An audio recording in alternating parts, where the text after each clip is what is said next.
우리는 정해진 운명을 따라 살아가는 것이 아니라 선택을 통해서 하나님의 섭리에 참여하는 삶을 사는 것입니다. 하나님의 섭리는 신비스럽습니다. 미리 정해진 인생처럼 되돌아보면 하나님께서 우리의 삶을, 우리 미래를 인도하시는 걸음이 정해지는 것처럼 나타나기 때문에 우리는 그것을 운명, 숙명처럼 생각하지만 하나님의 섭리는 언제나 미래를 향하여 열려 있습니다. 우리의 선택에 따라서 우리를 향한 그 하나님의 뜻 가운데로 인도하시지만 우리의 선택에 따라서 그 섭리의 길도 또한 함께 따라가는 것이죠. 우리의 선택과 하나님의 이 섭리가 함께 하나가 되어서 역사되도록 이끄시는 분이 바로 성령님이시죠. 우리 안에 계신 성령님의 음성에 귀를 기울이고 분별하고 순종하며 나아갈 때 우리는 하나님의 섭리의 가장 최선의 역사에, 하나님의 섭리에 쓰임받는 그런 인생이 되기도 하는 것이죠. 때로 우리의 불순종으로 인해서 또 그 하나님의 섭리 가운데 하나님께서 주실 수 있는 최선의 그런 축복된 그런 쓰임받는 삶보다는 또 고통과 고난 속에서 또 우리가 그것을 깨닫기까지 기다리시는 하나님의 인내의 기간 또한 필요하기도 합니다. 하나님께서 우리에게 주신 그 사명이 이루어지기까지 우리는 그 성령의 음성에 민감하게 귀를 기울여야 합니다. 성령의 음성을 듣는 것은 지극히 정상적인 것이고 또 반드시 필요한 것이고 그 음성은 우리가 들을 수 있는 것이고 들어야 하는 것입니다. 또 그 음성 가운데 우리는 성령의 인도하심을 따라 하나님의 계획하신 길대로 걸어가게 됩니다. 우리는 사도행전에 나타난 이 사도들의 삶을 통해서 그들은 성령의 음성을 분별했고 또 그 길로 걸어가서 하나님께서 원하시는 사명을 살았다는 것을 발견하게 됩니다. 사도 바울의 삶을 통해서도 그것이 뚜렷하게 나타나죠. 그가 부활하신 예수님을 만난 체험, 또 바나바를 통해서 안디옥 교회에서 사역을 하게 된 것, 또 안디옥 교회를 떠나서 여러 지역을 다니면서 복음을 전하게 된 것, 또 그가 이제 오늘 본문에 나온 대로 마지막 여정을 예루살렘을 향하여 떠나게 되는 그 과정, 그 걸음걸음마다 성령의 강력한 인도하심이 있었습니다. 성령의 인도하심을 분별하는 것은 하루아침에 단번에 이루어지지 않습니다. 병원에 가보면 우리의 몸을 진단하는 여러 촬영을 하고 그 필름을 분별하죠. 종류별로 많은 필름들이 있습니다. 의사 선생님들이 그 필름을 분별하기까지의 수련의 과정이 분명히 있었을 겁니다. 때로는 정확하게 확신하지 못하는 경우도 있었을 겁니다. 그러나 경험 있는 그러한 선배님들 또한 선생님들을 통해서 그 모든 분별의 과정을 함께 거치면서 환자들이 볼 수 없는 그 문제를 진단할 수 있는 그 분별력을 얻게 되듯이 영적 분별력도 하루아침에 얻어지는 것이 아니다. 그 과정을 통해서 순간순간 분명한 성령의 음성에 순종하면, 너무나 분명한 하나님의 말씀하시는 대로 순종해 나가다 보면 우리에게 더 어려운 그러한 분별의 순간에도 분별할 수 있는 능력이 주어지는 것이죠. 그래서 단번에 한순간에 명확하게 하나님께서 말씀하시는 경우도 있습니다. 그러나 순간순간 매일매일 동행하는 가운데 우리는 더 분별이 어려운 상황 속에서도 주님의 음성을 분별할 수 있다는 말씀입니다. 이 과정에서 필요한 것은 기다림입니다. 기다림. 왜 교만한 사람이 이 성령의 음성을 들을 수 없는가? 교만은 우리를 성급하게 하기 때문이죠. 겸손한 영혼만이 이 기다림의 과정, 그 기다림의 시간이 얼마나 많이 필요한지는 우리는 모릅니다. 그런데 성령님께서 앞서 행하시는 것을 따라가기에는 반드시 기다림의 자세가 필요한 것이죠. 몽골에서 대학에서 가르치는 선교사로 헌신하신 우리 교회 원유원 장로님이 선교 사역 중 체험하신 간증들, 그 에피소드를 모아서 책을 내셨죠. 은퇴의 코바디스라는 책으로 내셨습니다. 제가 추천사도 써드렸습니다만 1월 2일자 조선일보 인터뷰가 나왔죠. 이분이 은퇴 후 깨달은 점이 무엇인가? 기다림의 가치다 라고 고백하셨습니다. 이런 문장으로 인터뷰를 마무리합니다. 주님이 원하시는 것이 무엇인지를 말씀하실 때까지 여쭙고 기다리면서 주님보다 앞서지 않는 것을 깨닫게 되었다. 몽골에서 나는 사회적 이해의 득실이나 세상의 연고를 잊어버리고 주님의 뜻을 기다리면서 한 발자국 늦게 산다. 한 발자국 늦게 산다. 바로 이 부분이 성령의 인도하심을 우리가 분별할 때 있어야 될 마음의 영혼의 상태. 한 발자국 늦게 산다. 성령의 인도하심을 따라가는 사람은 한 발자국 늦게 산다라고 고백하는 것이 무엇인지를 우리는 체험해야 합니다. 사도 바울처럼 광범위한 지역에 복음을 전한 사람이 없습니다. 신약의 3분의 2가 바로 그에 의해서 기록이 되어 있죠. 그의 경험, 체험, 또 그가 깨달은 그런 계시의 지식이 바로 우리가 십자가와 부활의 도를 깨닫게 됐고, 예수님과 우리가 연합되는 것이 무엇인지, 교회가 그리스도의 몸이라는 것, 모든 것들을 우리에게 전해준 통로가 된 분이 바로 바울입니다. 그런데 이 바울에게 나타난 그 발걸음을 통해서 보면 그는 언제나 성령의 인도하심의 한 발자국 뒤에서 따라가던 인생. 빌립보서 3장에서 그런 고백을 했죠. 나는 아직 잡은 줄로 여기지 아니하고 내가 잡힌 바 된 그것을 잡으려고 쫓아가노라. 너무나 중요한 신앙의 고백입니다. 성령님의 인도를 따라 살아가는 사람은 내가 잡은 줄로 여기지 아니한다. 교만의 증상은 내가 무엇인가 다 이루었다고 생각하는 것. 잡은 줄로 여기는 믿음의 경험이 신앙생활의 연조가 10년, 20년, 30년 어쩌면 평생이었을지 모르지만 그 영혼이 성령의 인도하심 가운데 있다면 잡은 줄로 여기지 않습니다. 잡힌 바 된 그것을 잡으려고 여전히 쫓아가고 있다. 그것은 뒤따라가고 있다는 거죠. 성령님이 언제나 인도하시는 걸음 따라 내 경험, 내 지식, 내가 깨달은 것이 전부가 아니다. 더 이상 난 배울 것이 없다. 나는 최고봉에 이르렀다. 라는 교만, 그것이 바로 성령이 인도하심에서 떠난 첫 번째 증상입니다. 이 교만이 우리 가운데 온전히 떠나가게 되기를 바랍니다. 성령의 충만한 역사하심의 첫 번째 증거는 겸손, 그리고 우리에게서 떠나가는 것은 교만입니다. 잡은 줄로, 사도 바울이 내가 잡은 줄로 여기지 아니하였다라고 말했다면 그 누가 잡았다고 말할 수 있겠습니까? 그분을 통해서 기록된 말씀을 우리가 묵상하고 깨달은데 난 아직도 십자가 부활에 참여하려 한다. 여전히 그 십자가 부활의 도를 깊이 깨닫고 체험하기를 그는 소원했다는 거죠.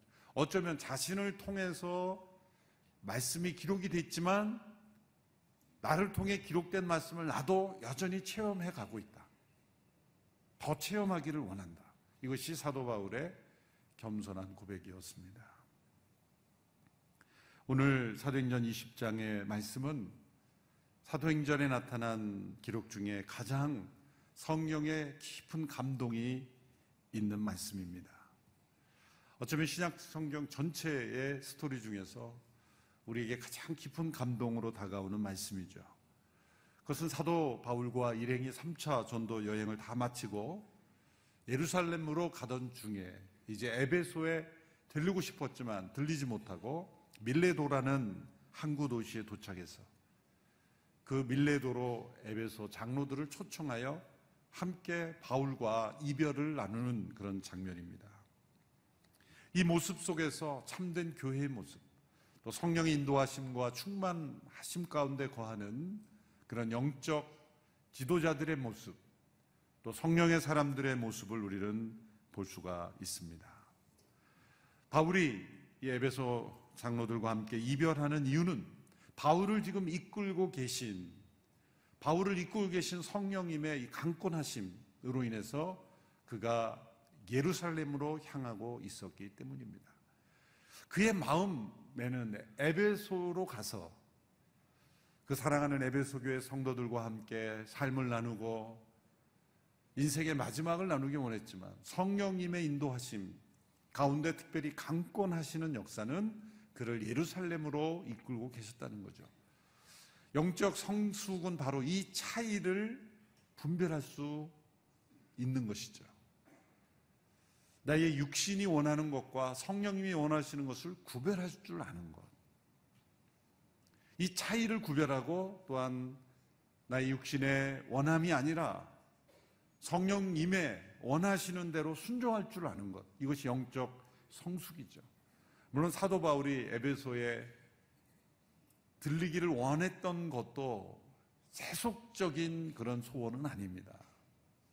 그것 또한 선한 소원이에요. 그러나 우리가 선하다고 여기는 선택보다 최선의 선택이 반드시 있다. 우리가 좋다고 여기는 선택보다 가장 좋은 선택이 있다. 이 둘 사이의 싸움인 거예요. 성령 안에 우리가 살 때, 남들이 볼 때 나쁜 짓 안 하고 또 비난받을 만한 일 안 하고 그런 정도가 성령 충만이 아니라는 거죠. 우리는 하나님의 말씀을 적용할 때 늘 우리 수준으로 이렇게 축소해서 적용하죠. 서로 사랑하라라는 말씀을 서로 미워하지 않으면 사랑한 것으로 여겨 우리는. 나는 아무도 미워하지 않아. 내 주변에는 원수가 없어. 원수가 없는 것과 사랑하지 않는 것하고는 다른 거죠. 사랑하는 것과 원수가 없는 것과는 차이가 있는 거예요. 미워하지 않고 원수가 없는 것도 좋은 거죠. 선한 삶이에요. 그런데 더 선한 삶은 적극적으로 사랑을 행하는 거죠. 그것은 원수가 없는 게 아니라 적극적으로 자신을 내어주는 삶을 사는 것.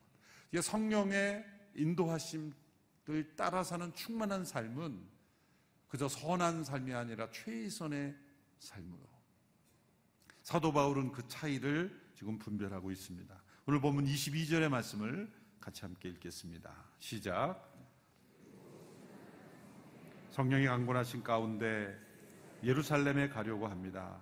그곳에서 내가 무슨 일을 당할지는 알 수 없습니다. 바울에게는 늘 사역 계획이 있었습니다. 도시를 중심으로 하는 사역, 또 유대인의 회당을 먼저 찾아가는 사역, 또 로마의 군사 도로를 따라서 그는 여행했죠. 또 한 번도 복음이 전해지지 않은 그런 지역들, 그것이 바울의 일관된 사역 계획이었지만 그는 계획에 매이지 않았습니다. 자신의 계획에 매이지 않고 그는 성령의 인도하심에 매였다는 거죠. 22절에 나는 성령의 강권하심 가운데 예루살렘으로 간다. 이 강권하심이란 단어가 개역 번역에서는 심령의 매임을 받아 이렇게 번역을 했고, 개역 개정에서는 성령에 매여 이렇게 번역을 했죠. 다 같은 표현입니다. 우리말에 쓰는 것을 더 명확하게 하기 위해 성령의 강권하심, 그 이면에는 우리가 성령에 매여 있다, 이런 의미를 해석하는 것이죠. 사도 바울은 계획이 있었지만 성령의 강권하심을 따라 그 계획을 넘어서는 삶을 살았다. 계획이 필요 없다는 말이 아닙니다. 무계획이 성령 인도하심이 아니라 계획이 있지만 그 계획을 뛰어넘는 것을 받아들였다. 계획 자체가 하나님이 되지 않았다. 이것이 사도 바울의 고백입니다. 영국 유명한 그 탁월한 설교자였던 마틴 노이 존스 목사님의 글을 보면 이런 고백이 나옵니다. 그분이 에베소서 강해를 쭉 하고 있었을 때 어느 주일 아침에 이제 설교하러 가기 위하여 옷을 입고 있는데 성령님께서 이렇게 말씀하셨다는 거죠. 에베소서 설교하지 말고 영적 침체에 대해서 설교하라. 주제를 아주 말씀하시고, 그래서 메모지를 가지고 직접 펜과 종이를 꺼내가지고 이렇게 받아 적었다는 거예요. 그래서 그 유명한 설교가 영적 침체, Spiritual Depression이라는 책으로 지금 나와 있죠. 아주 중요한 영적 고전에 관한 고전이 되는 책이 되었습니다. 때로 이렇게 성령님께서 갑작스럽게 우리의 마음을 감동하셔서 내 계획을 뛰어넘는 그런 일을 하게 하실 수 있다는 거죠. 그러나 그것이 감정적인 충동과는 잘 구별을 해야 합니다. 어제 제가 말씀드렸다시피 감정적인 충동은 육신의 소욕을 따라 이루어지는 것이기 때문에 나의 뜻을 더 하나님의 뜻보다 앞세우게 됩니다. 성령 안의 기다림을 통해 분별하기보다는 성령님을 무시하고 나의 육신의 소욕을 따라가는 것이 감정적인 충동입니다. 그러나 성령의 강권하심은 성령의 음성을 1차적으로 듣고 그것을 분별하며 인도하심을 갖는 가운데 나의 계획을 뛰어넘는 성령의 사로잡히신 강권하심 가운데 우리의 삶을 다른 방향으로 인도하시는 그러한 걸음이 우리에게 주어지는 거죠. 그래서 성령의 강권하심 우리의 자유의지를 완전히 무너뜨리는 것이 아닙니다. 성령의 인도하심은 나의 인격적 선택과 함께 가기 때문에 성령의 인도하심이면 동시에 나의 선택으로 나타나요. 성령님은 인격적이기 때문에 그래요. 그래서 성령의 강권하심 그러면 나는 내가 선택하지 않았는데 나도 모르게 그렇게 했다. 그런 일은 없습니다. 성령님의 인도하심은 언제나 성령께서 인도하시지만 나의 자유의지로 함께 선택하는 일들이 일어나는 거예요. 왜? 성령님은 내 안에서 내 자유의지와 함께 내 자유의지를 통해서 역사하시기 때문이죠. 심령의 매임을 받아 이것은 내 정신은 온데간데 없고 성령님께서 알아서 하셨다. 어떤 신비적인 체험의 단계에서는 그럴 수 있지만 어떤 선택의 과정에서는 내가 무엇을 선택하고 있는지 모를 수 없습니다. 성령의 뚜렷한 인도하심 가운데 분별력, 내가 무엇을 선택하고 있는지를 아는 거예요. 사도 바울이 지금 예감하고 있어요. 예루살렘에 가면 무슨 일을 당할지 알지 못해요. 거기까지는 알려주지 않은 겁니다. 그러나 분명한 것은 예루살렘에 가면 고난이 기다리고 있다는 것은 성령님이 말씀하시는 거예요. 거기까지 말씀하시는 거예요. 예루살렘에 가면 나에게 해가 되는 어려움이 있을 거라는 것까지는 알려주신 거예요. 자, 그러면 우리는 이렇게 해석할 수 있죠. 성령님께서 예루살렘에 가면 너에게 고난과 어려움이 있을 것이다 말하면 성령님께서 피하라고 알려주시는구나. 그리고 그 정보를 피하는 데 사용할 수도 있지 않을까요? 동일한 말씀을 주셨는데 예루살렘에 가면 고난이 기다리고 있다. 피하라고 하시는 말씀이구나. 그래서 예루살렘이 아닌 쪽으로 에베소로 이렇게 방향을 트는 정보로 사용할 수도 있었을 거예요. 그러나 그렇게 할 수 없었다는 게 심령의 매임을 받았다는 거예요. 사도 바울도 이 순간 예루살렘에 내가 꼭 가야 되나 말아야 되나 그런 고민 가운데 있을 때 매여 있는 거예요.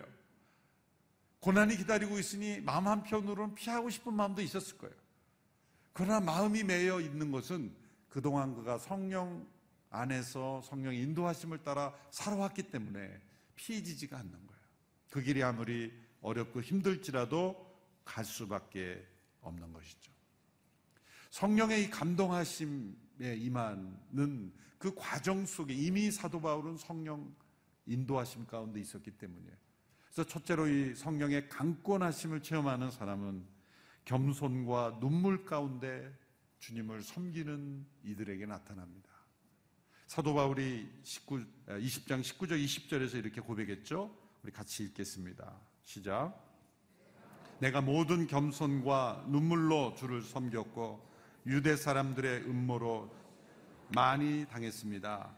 여러분도 알다시피 나는 여러분에게 유익한 것이라면 무엇이든 주저하지 않고 전했고 공중 앞에서 또 집집마다 방문하면서 여러분을 가르쳐 왔습니다.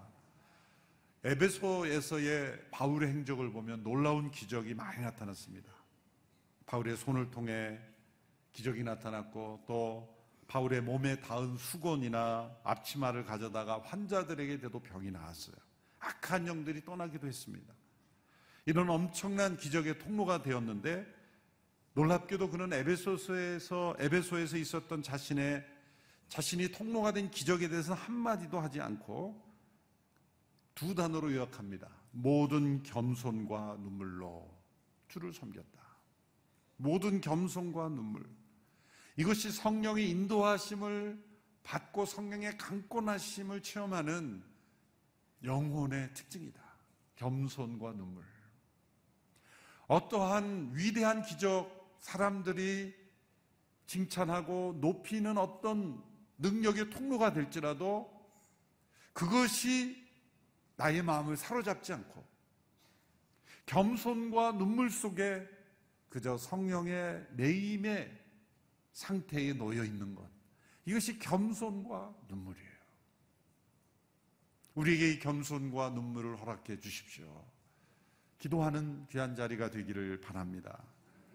겸손과 눈물이라는 단어를 생각하면 떠오르는 분은 방지일 목사님이십니다. 한국교회 최고령 목사님이셨죠. 그분이 나의 눈물을 주의 병에 담으소서 두란노에서 책이 나왔죠. 그 책에 보면 어느 기자와 인터뷰한 내용이 나옵니다. 목사님, 그렇게 연로하셨는데도 건강하신 비결이 무엇입니까? 저도 몇 번 여러 행사에서 우리 교회도 여러분 오셨죠. 제가 미국에 사역할 때 남미의 한 선교 컨퍼런스에 참여할 때 목사님이 오셨더라고요. 거기까지. 그때 거의 90대 중반 넘으셨을 때.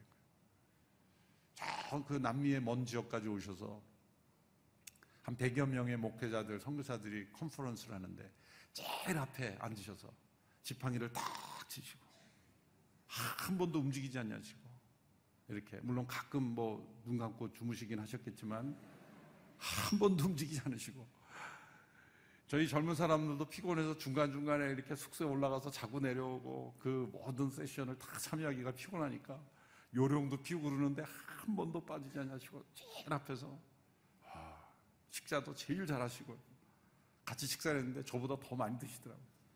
식사도 잘하시고, 또 제 젊은 목회자로서 목사님하고 사진 찍고 싶습니다 그래서 이제 사진 찍어서 보내드렸더니 편지로 쫙 써주셔서 책과 함께 긴 편지를, 이렇게 격려의 편지를 써주신 그런 추억이 있습니다. 그런데 이제 기자가 이렇게 건강하신 비결이 뭡니까 그랬더니, 그럼 비결 따로 없습니다. 그래도 꼭 있을 것 같은데 그랬더니 이렇게 대답하셨대요. 운동이 있다면 때때로 심장 운동을 한다고 할까요? 그 심장 운동이 뭡니까 그랬더니, 새벽에 말씀을 읽고 기도하는 가운데 그 말씀 속에 임하는 성령의 감동으로 막 눈물이 쏟아진다는 거예요. 감격의, 감동의 눈물이 쏟아지는데 막 심장이 막 고동친다는 거예요. 그게 마치 우리가 달리기를 하면, 빨리 달리면 왜 달립니까? 달리는 게 목적이 아니라 심장을 강하게 뛰게 하잖아요. 그렇죠? 그것처럼 막 심장이 막 그렇게 하는데 그게 운동 효과가 있는 것 같다. 참 경제적인 운동을 하셨죠? 여러분이 겸손한 영혼에 임하시는 성령의 감동, 이것이 겸손과 눈물이에요. 시편 126편에 보면 5절 6절 개역 개정 번역을 한번 읽어보겠습니다. 같이 읽습니다. 시작. 눈물을 흘리며 씨를 뿌리는 자는 기쁨으로 거두리로다. 울며 씨를 뿌리러 나가는 자는 반드시 기쁨으로 그 곡식단을 가지고 돌아오리로다. 왜 씨를 뿌리는 자가 눈물을 흘리며 씨를 뿌립니까? 왜 울며 씨를 뿌립니까? 일하기 싫은데 억지로 하기 때문에 눈물이 아니죠. 이 눈물은 장차 뿌려질 그 씨앗을 통해 맺어질 열매에 대한 그 비전, 지금은 씨앗을 뿌리지만 장차 열매를 맺어서 많은 사람들을 풍요롭게 할 것을 바라보며 흘리는 그 비전의 눈물이에요. 소망의 눈물이에요. 감사의 눈물이죠. 눈물로 씨를 뿌리는 자는 기쁨으로 그 단을 거두리로다. 성령의 인도하심과 강권하심 가운데 살아가는 사람은 눈물로 씨를 뿌리는 사람입니다. 현실을 바라보지 않고 현실의 너머에 성령님께서 이루실 일을 바라보는 것이죠. 영혼들이 구원받고 한 도시가 변화되고 한 나라가 변하는 그 비전을 바라보는 사람은 그 눈물을 흘립니다. 사도 바울이 예루살렘으로 가는 것, 바로 그 겸손과 눈물 가운데 섬겼던 에베소에서의 기억을 추억 속에 남겨둔 것이 아니라 장차 예루살렘에서도 자신이 겸손과 눈물로 주를 섬길 때 이루실 일들을 바라보면서 그는 그 길로 갈 수밖에 없었던 것이죠. 방지일 목사님의 글 가운데 한 문구를 제가 읽어드립니다. 눈물은 거꾸로 흐릅니다. 눈에서 흘러 하늘에 가 닿습니다. 눈물의 사람이 되십시오. 눈물을 아까워하지 마십시오. 주님은 당신이 흘린 눈물을 위로와 감사의 병에 담아 주십니다. 귀한 말씀입니다. 우리에게 이 겸손과 눈물이 살아있는 성령의 사람 되기를 간절히 기도하는 이 새벽이 되기를 원합니다. 둘째로, 이런 성령의 강권하심 가운데 있을 때 사명을 위한 희생을 두려워하지 않게 되죠. 오늘 보면 23절, 24절의 말씀 같이 읽습니다. 시작. 오직 내가 아는 것은 어떤 도시에 가든지 감옥과 고난이 나를 기다리고 있을 것을 성령께서 내게 증거해 주실 뿐입니다. 그러나 나는 내가 달려갈 길과 주 예수께서 내게 주신 사명, 곧 하나님의 은혜의 복음을 증거하는 사명을 다 완성하기 위해서라면 내 생명을 조금도 귀한 것으로 여기지 않습니다.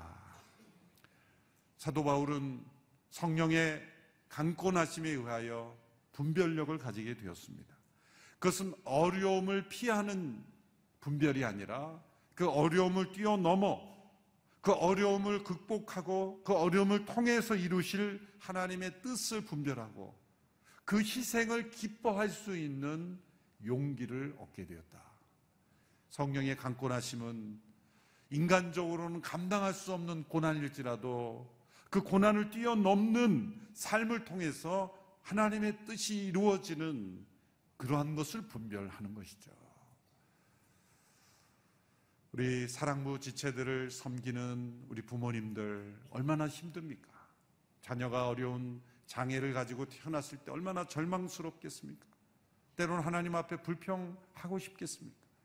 그러나 성령의 인도하심과 강권하심 속에 그 자녀의 어려움을 극복하고 이겨내고 하나님의 뜻을 이루는 것, 그게 더 분별력이죠.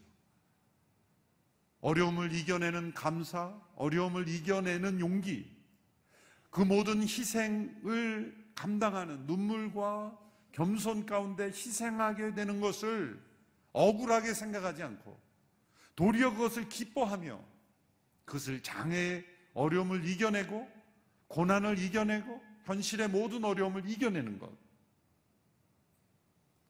더 많이 헌신할 수 있게 되었다라고 감사할 수 있게 되는 것. 다른 사람은 왜 평안하게 사는데, 편안하게 사는데 나는 왜 어려운 삶을 살아야 되는가라는 불평의 길로 가지 않고 다른 사람이 경험할 수 없는 그런 고난 속에서의 헌신, 그 희생을 통해서 이루어진 하나님의 뜻을 감사하면서 그것을 더 기뻐할 수 있는 그러한 분별력, 사도 바울에 나타나는 거죠. 복음이 전해지는 일에 쓰임받는 데 있어서는 나의 모든 희생을 조금도 아까워하지 않는 분별력, 생명보다 더 귀한 것이 어디 있겠습니까? 그런데 바울은 자신의 생명보다 자신이 받은 사명이 더 귀하다 고백합니다. 어떻게 이런 고백을 할 수 있습니까? 우리의 육신의 생명 안에 존재하는 영원한 생명에 대한 확신 때문입니다. 성령의 강력한 분별력은 바로 우리 안에 있는 이 두 가지 다른 종류의 생명, 하나는 육신의 생명이죠. 이것은 우리가 언젠가 우리의 몸이 쇠퇴해지고 언젠가 종지부를 찍을 육신의 생명이에요. 이 육적 생명은 영원하지 못합니다. 그런데 우리 안에 임한, 우리 육적 생명 안에 임한 하나님의 영원한 생명, 이 조의 영원한 생명은 결코 무너지지 않습니다. 영원한 생명을 붙잡고 살아가는 사람은 바로 성령의 강권하심 가운데 육신의 어떤 희생도 두려워하지 않게 된다. 바로 우리에게 필요한 분별력은 바로 이것이죠. 육적 생명을 따라 살아가는가, 아니면 영원한 생명을 따라 살아가는가. 영원한 생명이 드러나고 또 그것이 분명해지는 길을 날마다 선택하는, 그 영원한 생명을 전하는 데 있어서는 육적 생명을 조금 더 귀한 것으로 여기지 않을 수 있는, 하나님 그 생명도 귀한 것이죠. 그 육적 생명도 얼마나 소중한 겁니까? 그런데 그 소중한 생명과도 비교할 수 없는 영원한 생명이 있기 때문에 그 육적 생명의 희생을 두려워하지 않을 수 있는 것, 이것이 성령님의 인도하심을 따라 살아가면서 겪는 마지막 단계의 분별력입니다. 이러한 분별력으로 사도 바울은 자신의 삶을 온전히 제물로 드렸습니다. 오늘도 세계 곳곳에서 우리 선교사님들이 이러한 성령의 강권하심 가운데 자신의 육적 생명도 귀한 것으로 여기지 아니하고 영원한 생명을 드리고 영원한 생명이 전해지기 위해서 희생 속에 있는 선교사님들이 계십니다. 우리가 그렇게 살지 못할지언정 그분들을 돕고 기도하고 함께 중보기도하는 일은 게을리하지 말아야 되겠죠. 그래야 우리가 성령의 분별하심을 따라 걷지 않게 됩니다. 때로 우리의 자녀들이 선교지에 헌신한다고 할 때 아까워하지 않고 기쁨으로 헌신할 수 있는, 때로 그런 부모들이 있습니다. 다른 자녀들이 헌신했다 그럴 때 기특하다, 잘했다, 그렇게 희생하는 거야. 그런데 본인 자녀 헌신하면 꼭 너가 가야 되니, 너가 안 가도 갈 사람 많어, 그렇게 결사적으로 말리는 것, 그 성령의 분별력이 분명 아니에요. 잘했다, 그래 너를 통해 이루실 하나님의 역사를 찬양하자, 그렇게 함께 기도해 줄 수 있는 것, 그런 분별력이 우리 모두에게 있게 되기를 바랍니다. 새해를 맞이하면서 이 영원한 생명을 전하기 위해 헌신하고 계신 우리 선교사님들에게 힘과 용기가 되어주는 우리 온누리교회가 될 수 있게 되기를 바랍니다. 얼마 전 나눠드린 선교 보고 책자도 읽고 선교사님들의 기도 제목을 소중하게 생각하고 같은 마음으로 우리가 열심히 기도할 때 우리 베트남에서 일어난 그 선교의 놀라운 역사가 계속해서 일어나게 될 줄로 믿습니다. 셋째로 이 성령의 강권하심에 나타나는 삶은 결국 주는 것을 복되게 여기는 삶으로 인도하는 거예요. 내가 지금 성령의 인도하심, 성령의 강권하심에 있느냐 아닌가를 결정질 수 있는 것은 우리의 어떤 삶의 태도인데, 내가 주는 것을 복되게 여기는가 아닌가, 거기에 달려 있습니다. 본문 후반부로 넘어가서 33절, 35절, 33절부터 함께 읽습니다. 시작. 나는 그 누구의 은이나 금이나 옷을 탐낸 적이 없습니다. 여러분도 알다시피 나는 나와 내 일행이 필요한 것을 손수 벌어서 썼습니다. 이처럼 내가 모든 일에 모범을 보였으니 여러분도 약한 사람을 도우며 주는 것이 받는 것보다 복이 있다 하라고 하신 주의 예수의 말씀을 기억해야 합니다. 사도 바울은 예수님의 말씀을 기억했어요. 그가 어떻게 예수님의 말씀을 이곳에 고백할 수 있었을까? 그것은 주 예수님께서 직접 그에게 말씀하신 거예요. 바울아, 주는 것이 복되도다. 주는 것이 받는 것보다 복된 것이다. 바울에게도 많은 필요가 있었지만 받는 자로서가 아니라 주는 자로서 그는 사역하기를 원했습니다. 이것이 성령의 인도하심과 강권하심에 있는 사람에게서 나타나는 특징입니다. 성령 충만을 사모하는 저와 여러분이 되기를 원합니다. 예수님은 이렇게 주는 삶이었죠. 자신의 삶과 생명과 그 피와 물까지 다 쏟아 우리에게 주셨습니다. 지난 3일 동안 성령의 음성을 듣고 분별하고 인도하심을 따라 때로는 우리의 계획을 뛰어넘는 강권하심으로 우리를 사로잡으시는 성령님의 인도하심을 우리가 살펴보았습니다.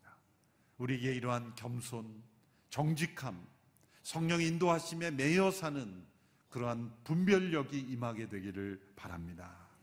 끊임없이 순간순간 다 이루었다라는 그 교만한 고백하지 않고 날마다 성령님을 쫓아가며 순종하며 때로 그분의 강권하심에 사로잡혀 아낌없이 내어주는 주는 인생으로 주님 앞에 쓰임받는 우리 모두 성도들 되기를 주님의 이름으로 축원합니다.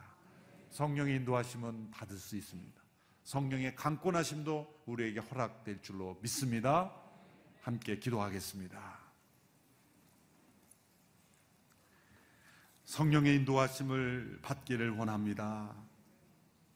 성령의 음성을 듣고 분별하며 순종하며 나가는 저희들이 되기를 원합니다. 성령님, 이 새벽에 사모하는 마음으로 나온 우리 모든 성도들에게 성령의 음성을 들을 수 있는 귀를 열어 주옵소서. 그 겸손한 심령 되게 하옵소서. 정직한 영혼 되게 하여 주옵소서. 죄와 상처를 온전히 회복하며 성령님께서 인도하시는 걸음으로만 순간순간 걷는 저희들이 되기 원합니다.